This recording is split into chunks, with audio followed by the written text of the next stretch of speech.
Healing from narcissistic abuse doesn't begin the day you leave. It begins the day you stop asking yourself, is what I've been through really abuse? When you realize love shouldn't require you to disappear in order to keep the peace. That's where it begins, quietly, sometimes secretively, usually inside the space where all the confusion lived.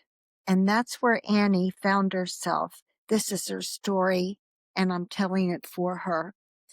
It had been months since she moved into her small campus apartment. It still smelled like cardboard boxes. She was free, but she wasn't whole yet. You probably know that feeling well. She flinched when the phone rang. Her stomach would go in knots if she caught a glimpse of her husband's handwriting on an old piece of paper. One morning, she made tea and she sat by the window on the floor. It was the first time that she didn't feel rushed anymore. She didn't have any particular place to go or anybody to please. She wasn't trying to prove anything. It was just quiet. But there was an ache that came with it, too. Inside the notebook that she opened up, there were kind of scraps of written words that she had written secretively during her marriage. Keep it light. Don't make him angry. Things like that. She stared at them, realizing how really every word was a rule that she had used to survive. Then something happened. She turned the page, and instead of writing another warning to herself, she wrote this: "He hurt me." Wasn't a scream, it wasn't even a sentence that she said out loud, but that small act, the truth written down in her own handwriting, was a huge step toward her healing. From that day forward, the lies started to lose their grip on her. She began to see the difference between the guilt she had felt and responsibility, between love and ownership. She started to understand that leaving her husband did not make her a bad person, a selfish person. It made her alive inside. She had a clarity in her. I think so many of us expect healing to be loud or dramatic, but it's usually invisible. It's in the quiet mornings when you just stop defending the narcissist in your own mind. It's in the way you delete their number from your phone, not to punish them, but to protect yourself. It's when you stop searching for closure from the very person who inflicted the wounds on you. Healing begins when you understand the difference between being broken and being betrayed, because you were never broken. And I can tell you, you were never too sensitive. You were just too honest for someone who built their power on denial.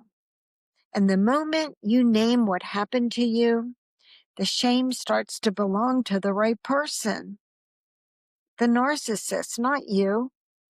If you're in that place, kind of half free and half afraid, please hear this. You don't need to rush your healing.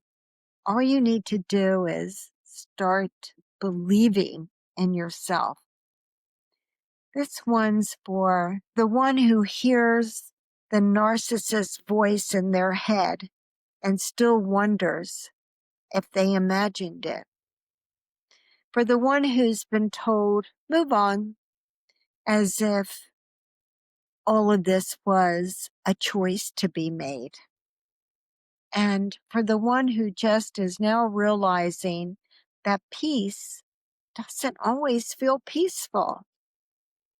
Healing isn't going to erase what happened, but it will restore who you were before it did.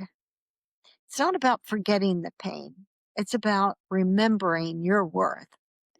You don't need permission to begin again and to be free.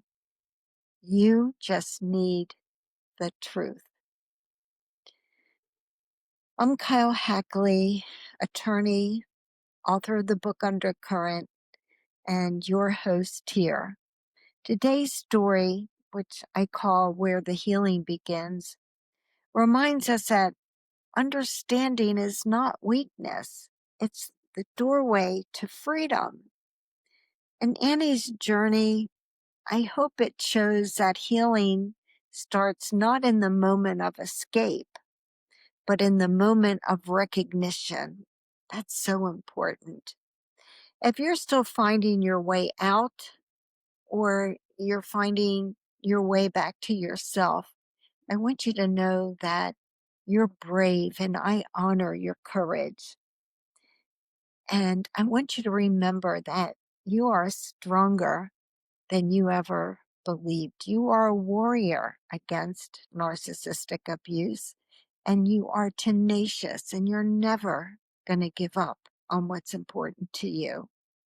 I need to thank you for being here, for always showing up, for commenting, for being a part of this community where we stand in solidarity and help each other.